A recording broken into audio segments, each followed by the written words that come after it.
नमस्कार दोस्तों, पंजाब 35 चैनल पर आपका स्वागत है। तो भाइयों बहनों, आज हम शुरू करते हैं गोदी मीडिया के शो पर अंधभक्तनी से। पहली बात तो ये है कि व्हाट्सएप के ज़माने में हमने सोचा था कि अंधभक्ति और झूठी खबरें कम फैलेंगी, पर हम बिल्कुल ही गलत थे। ये व्हाट्सएप यूनिवर्सिटी वाले भक्त सबसे मूर्ख होते हैं और ये सिर्फ वही चीज़ें देखते हैं जो इन्हें बीजेपी को सपोर्ट करने में सहायता करे। देखें इस क्लिप में सुप्रिया श्रीनेत ने कैसे ताबड़तोड़ इस अंधभक्तनी का तबला बजा दिया, और वो भी 3 की ताल पर, तिरगिड़धा। व्हाट्सएप आ चुका है, खर्रा निकल चुका है। ये कांग्रेस नई कैसे है? पहले वो आलू से सोना बनाती थी, अब सबसे पहले तो बच्चों, व्हाट्सएप और फेसबुक की यूनिवर्सिटी के आगे वो यूनिवर्सिटीज हैं जहां आप पढ़ रहे हैं, थोड़ी सी इज्जत उनकी भी करिए। आलू सोना का जवाब सबसे पहले दूंगी। आलू डालो और सोना निकलेगा, ये भाषण मोदी जी ने दिया था। राहुल गांधी जी उसको कोट कर रहे थे। बीजेपी की आईटी सेल ने सेलेक्ट पोर्शन काटा और उसको वायरल कर दिया। असली भाषण मोदी जी ने दिया था, गुजरात में दिया था। आपकी जानकारी के लिए बता दूं। आइए अब हम नजर डालते हैं इस सदी के सबसे कट्टर हिंदू और सबसे ज्यादा बड़े राम भक्त ओम राउत और मनोज मुंतशिर जी पर। और इनको कितने ही लोगों ने हाथ जोड़कर बेनती की थी कि भैया जी अपनी फिल्म में चेंजेस कर लीजिए, पर इन्होंने कान में रुई डालकर सब कुछ अनसुना कर दिया। और देखें इनके रिलीज के पहले क्या बोलते और रिलीज के बाद क्या बोल रहे हैं। हम ओरिजिनल रामायण से हटे हैं? क्या हमने उसको मॉडर्नाइज करने का कोई प्रयास किया है? क्या हमने कोई अलग टेक लिया है? तो इसका सीधा जवाब ये है देवांग जी, बिल्कुल नहीं। जो रामायण लोगों ने सुनी है, पढ़ी है, देखी है, एग्जैक्टली वही रामायण है, कुछ भी अलग नहीं है। फिल्म का नाम क्या है? जैसा कि आपने अभी कहा श्वेता जी, फिल्म का नाम है आदि पुरुष। जब हम आदि पुरुष बना रहे हैं तो पहली बात तो 2-3 चीजें मैं एकदम स्पष्ट कर दूं, मैंने पहले भी कही है और अभी स्पष्ट कर देता हूं। हमने रामायण नहीं बनाई है, हम रामायण से प्रेरित हैं। हमेशा हमारा, अगर आप डिस्क्लेमर भी देखेंगे तो हम यही कहते रहे कि भाई हमारे लिए तो बड़ा आसान था कि मार्केटिंग की स्ट्रेटजी के हिसाब से भी हम फिल्म का नाम रामायण रख देते। ये बीजेपी वालों ने क्या ठेका ले रखा है कि कभी भी हिंदू मुस्लिम पूजा नमाज के अलावा इन्होंने कुछ और बोलना ही नहीं है। इस क्लिप में देखें, हमारी सिलेंड्रेला जी कहती हैं कि नमाज में शामिल या सुनने वाला व्यक्ति कभी हिंदू हो ही नहीं सकता। पर हम इनको इतना बताएंगे इस क्लिप के माध्यम से कि ये तो बहुत गलत बात कर रही हैं अपने ही सुप्रीम लीडर जी के बारे में। 2019 के लोकसभा के अमेठी के चुनाव में मैंने श्रीमती वाड्रा को नमाज अता करते हुए देखा था सड़क पर। क्या बोला तूने? मैंने श्रीमती वाड्रा को नमाज अता करते हुए देखा था सड़क पर। अब हम सब जानते हैं कि जो इस्लाम धर्म में विश्वास करते हैं वो मूर्ति के उपासक नहीं हो सकते, मंदिर का निर्माण नहीं कर सकते। रुको जरा, सब्र करो। पिक्चर चालू करो बे।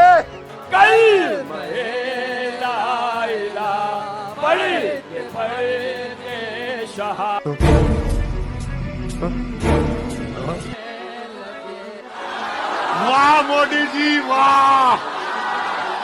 आइए अगला क्लिप हम देखेंगे देश की वित्त मंत्री निर्मला जी की उत्तम दर्जे की विद्या का। मतलब जब इन्हें प्याज के बढ़ते दामों के बारे में पूछा गया तो इन्होंने कहा कि मैं तो प्याज लहसुन खाती ही नहीं हूँ। और जब रुपए के गिरते स्तर के बारे में पूछा तो मोहतरमा का क्या जवाब था, वो सुनिए आप इस क्लिप में। With a great sense of concern about the falling rupee, it is about to cross the 62 mark against the dollar. Indian economy and the state of affairs in the Indian economy are very clearly getting reflected in this falling value of rupee. First of all, I would look at it as not rupee sliding, and look at it as dollar strengthening. Dollar strengthening incessantly. So obviously all other currencies are performing against the strengthening dollar. रुपए के गिरने के अगर नुकसान है तो कुछ फायदे भी हैं। कमजोर रुपए से अब भारत की निर्यात क्षमता बढ़ेगी। निर्यातक जिस प्रोडक्ट पर 74 रुपए का मूल्य पहले पा रहे थे, उसके लिए अब उन्हें 80 रुपए का मूल्य मिलेगा। तो इस क्लिप में मोहतरमा के जैसे तिहाड़ी ने कहा कि रुपया नहीं गिर रहा, डॉलर बढ़ रहा है। और तिहाड़ी ने कहा इसके नुकसान के साथ फायदे भी हैं, जैसे हमारे निर्यातक ज़्यादा पैसे कमाएंगे। तो मैं इस बेदिमाग तिहाड़ी को ये कहना चाहूँगा कि उस हिसाब से तो मेरे भाई पाकिस्तान का रुपया 300 रुपये प्रति डॉलर है। फिर उस हिसाब से तो पाकिस्तान के लोग बहुत खुश होंगे। इनके तर्क ऐसे होते हैं जैसे चिड़िया के चाचा हाथी की बेटी से प्रेम क्यों करते हैं। आइए अगले क्लिप में हम देखेंगे आदि पुरुष फिल्म का फेमस डायलॉग आग भी तेरे बाप की, जो कि फिल्म में पवन पुत्र हनुमान जी बोलते हैं। ऐसे ऑस्कर वर्दी डायलॉग्स के लिए मनोज मुंतशिर को जूतियों के हार जरूर पड़ने चाहिए।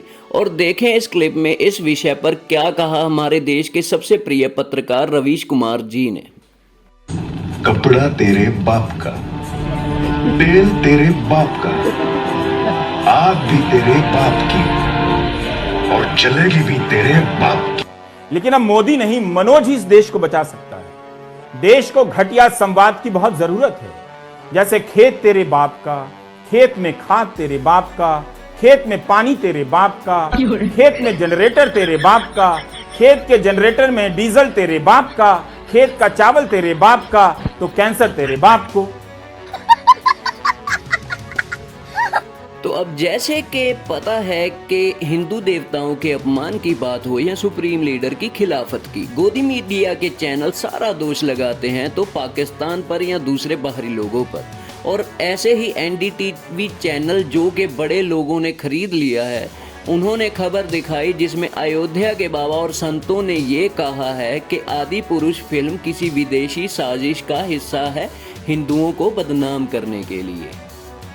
लेकिन एक सेकंड, मगर पहली बात, चच्चा हिंदुइज्म नहीं होता, सनातन धर्म है।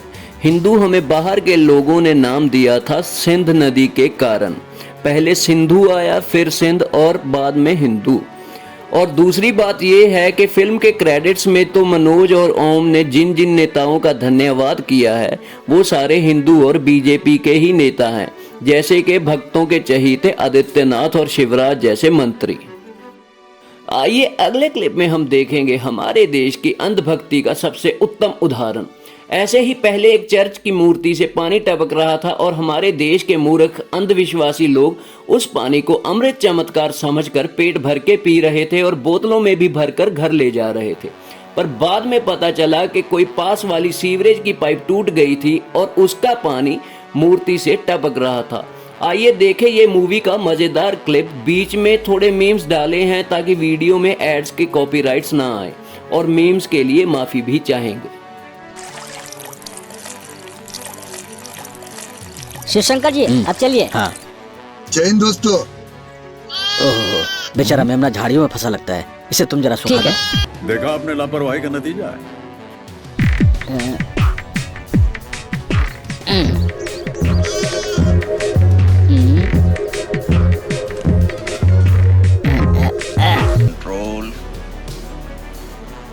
कंट्रोल। जय माता दी, मेरी इच्छाओं की पूर्ति करो माँ।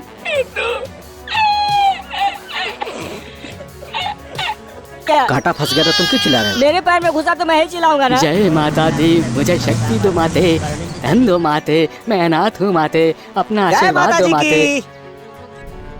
अरे सुधरो रे, अभी तो सुधर जाओ। ये क्या है स्वामी जी? माता दी। वस्त्र को सूखने के लिए मायर से जय बना माता था। दी। और यहाँ ये लोग उस पर नारियल फोड़कर अगरबत्ती जलाकर पूजा कर रहे हैं। आपके वस्त्र में शक्ति है क्या? साक्षात शक्ति का स्वरूप इस है। माता की पूजा की तो 1 करोड़ की लॉटरी मिली हमें।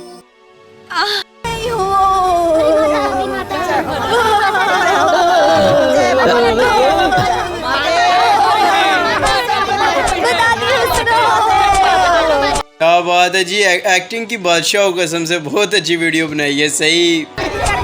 ये लोग तो मंदिर पूजा बलि की बात कर रहे हैं। किशन लाल, स्वामी जी, ये देख के तो ऐसा लगता है कि इन लोगों की वजह से यहाँ पर मंदिर बहुत ही जल्दी बनने वाला है। मंदिर यही बनेगा।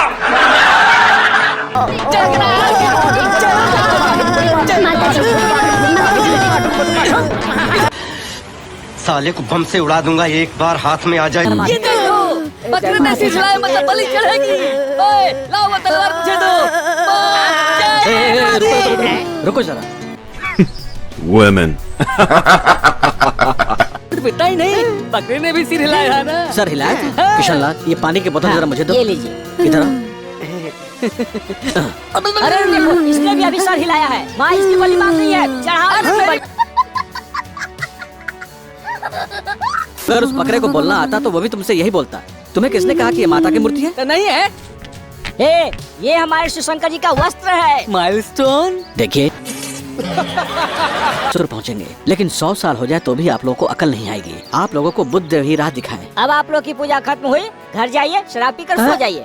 आइए अगले क्लिप में भी देखेंगे कि कैसे इस हिंदू भाई ने कितने सरल तरीके से इन सब झूठे बाबाओं की सच्चाई बताई कि ये सब लोग सरकार के द्वारा भेजे हुए लोग हैं, जिनका काम सिर्फ जनता का ध्यान भटकाना और तुम लोगों को आपस में लड़ाना है। और मैं आपको बहुत गंभीर बात कह रहा हूं कि ये सारे हमारे देश में जो पाखंडी लोग हैं ना, राम और कृष्ण की कथा कहने वाले, ये सरकारों के साथ मिले हुए हैं, क्योंकि सरकारों ने इनको एक कान में मंत्र फूंका है, तुम लोगों का ध्यान इस तरफ भटकाते रहो ताकि कोई महंगाई के खिलाफ न लड़े, गरीबी के खिलाफ न लड़े, बेरोजगारी के खिलाफ न लड़े, अत्याचार के खिलाफ न लड़े, वो डूबा रहे राधे राधे राधे राधे राम राम राम राम बस इसी में। और समझाते रहो तुम क्या लाए थे, तुम क्या ले जाओगे, क्यों व्यर्थ चिंता करते हो, जो हो रहा है अच्छा हो रहा है, आगे होगा और भी अच्छा होगा। आइए अंत में हम देखेंगे बीजेपी के ज्ञानी बाबा सुधांशु त्रिवेदी की जबरदस्त सुताई। इनके लीडर नाम बदले और सिर्फ अपनी वाहवाही बटोरे तो वो सब ठीक, पर जब दूसरी पार्टी के लोग महात्मा गांधी या नेहरू की तारीफ में कुछ तारीफ करें तो कैसे सुधांशु जैसे लोगों की 76 हो जाती है।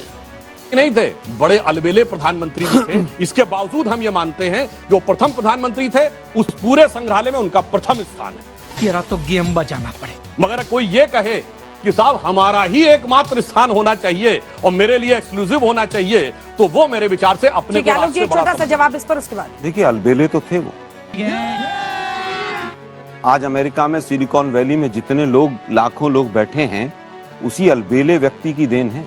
बात तो सही है। अच्छा, कि जो IIT से और IIM से और तमाम जगह से पढ़कर वहां CEO बनकर बैठे हैं, मोदी जी की पप्पू पाठशाला से नहीं पढ़ के बैठे, मोदी जी के वड़नगर के स्कूल से नहीं गए हुए। मैं किसी स्कूल को छोटा नहीं कर रहा, लेकिन वो व्यक्ति, उसका विजन उस समय पर इतना बड़ा था कि शायद मोदी जी का विजन आज भी इतना बौना है कि अगर एक दूसरे के सामने रख दिया जाए तो मोदी जी का विजन दिखाई भी नहीं देगा। सही पकड़े हैं।